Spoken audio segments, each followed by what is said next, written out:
உங்க பாடி எந்த game support பண்ணணும்னே தெரியாம ஸ்போர்ட்ஸ் பிராக்டிஸ் பண்ணிட்டு இருந்தீங்கன்னா உங்க ஸ்போர்ட்ஸ் கெரியர் அவ்வளவுதான். நம்ம பாடி ஷேப்ல மேஜரா 3 டைப் இருக்கும். ஒவ்வொன்றும் ஒவ்வொரு கேமை சப்போர்ட் பண்ணணும். முழுசா சொல்றேன், மறக்காம ஃபாலோ பண்ணி வச்சுக்கோங்க.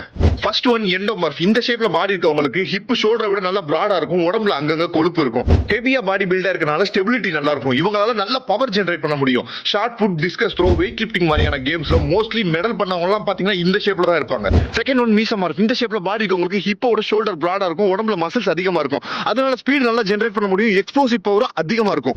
100 மீட்டர் 200 மீட்டர் ஜிம்னாஸ்டிக்ஸ் எல்லாம் பண்ணீங்கன்னா தரமா இருக்கும். இல்ல எனக்கு டீம் கேம் தான் வேணும்னா ஃபுட்பால் சூஸ் பண்ணலாம். அப்படி இல்ல எனக்கு சண்டை தான் செய்யணும்னா ரெஸ்லிங் சூஸ் பண்ணலாம். Last one ectomorph. இந்த ஷேப்ல பாடி இருக்கவங்களுக்கு ஷோல்டர், ஹிப் எல்லாமே நேரோவா இருக்கும். கை, காலு, செஸ்ட் இது எல்லாமே தின்னா இருக்கும். சுருக்கமா சொல்லணும்னா ஸ்லிம் ஃபிட். பட் இவங்க உடம்புல எண்டூரன்ஸ் அதிகமா இருக்கும். இதனாலேயே லாங் ரன்னிங், மேரத்தான் இல்ல சைக்கிளிங் சூஸ் பண்ணாங்கன்னா வேற லெவல்ல இருக்கும். பட் எனக்கு டீம் கேம் தான் வேணும்னாங்கன்னா பாஸ்கெட் பால். அப்புறம் ஒன்னு சொல்ல மறந்துட்டேன், என் பேரு ஃபென்சர் ராகவ். உங்களோட பாடி ஷேப் என்ன கேம் பண்றீங்கன்னு மறக்காம கமெண்ட்ல சொல்லிட்டு போங்க.